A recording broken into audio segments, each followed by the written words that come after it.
Hey YouTube guys and YouTube gals, it's me, Magnum, over at Guns and Cars with 2 Z's if you please.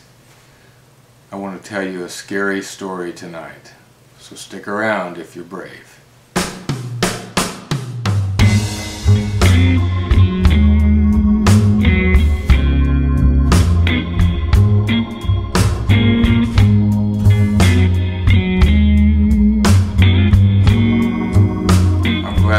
Ones came back.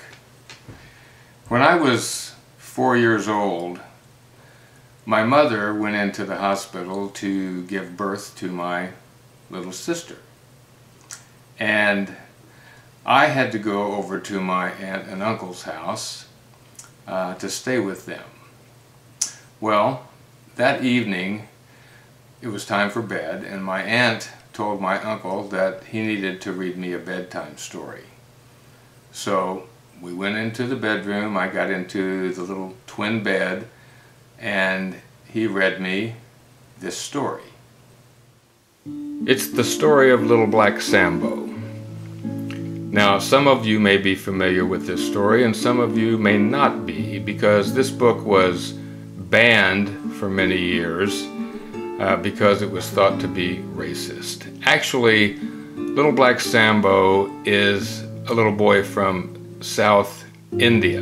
He's not from Africa at all. And anyone who knows about the wildlife of Africa knows that there are no tigers there, and there are tigers in India. But that's neither here nor there. We read the story, and it involves the little boy. His mother is named Black Mumbo, and his father is Black Jumbo. And Black Mumbo made him a beautiful little red coat and some beautiful little blue trousers, and his father went to the bazaar and got him a beautiful green umbrella and some purple shoes with crimson soles and crimson linings, and he just looked grand in his fine clothes. So he decided to take a walk out in the jungle. Well, while he was there, he ran into some tigers. And the first one said that he was going to eat him, and he says, "No, don't eat me, I'll give you my beautiful little red coat." And the tiger says, "Okay, I won't eat you, I'll take your red coat, and I will be the grandest tiger in the jungle." And the same event took place with 3 more tigers. And eventually, Little Black Sambo didn't have any of his fine clothes left, nor his umbrella, nor his beautiful little purple shoes with the crimson soles and crimson linings.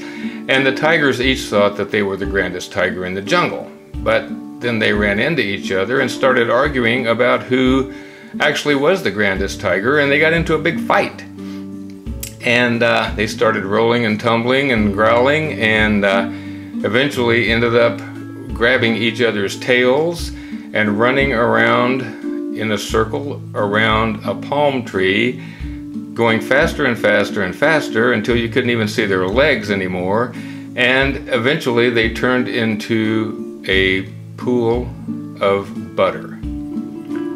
Well, about that time, Black Jumbo was coming home from work carrying a brass pot.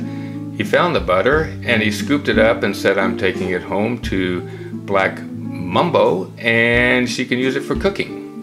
And she was very happy about that, so she got flour and eggs and milk and sugar and butter, and she made a huge big plate of the most lovely pancakes. And she fried them in the melted butter which the tigers had made, and they were just as yellow and brown as little tigers. And then they all sat down to supper, and Black Mumbo ate 27 pancakes, and Black Jumbo ate 55. But Little Black Sambo ate 169 because he was so hungry.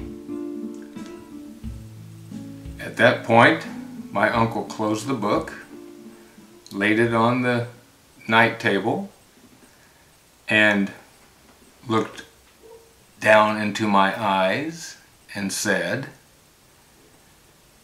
"And they all lived happily ever after, except for you."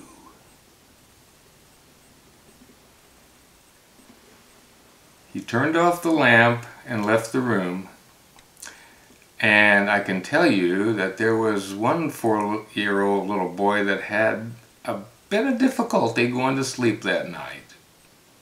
And that's the scary story. So until I speak with you again, and even after that, you stay safe.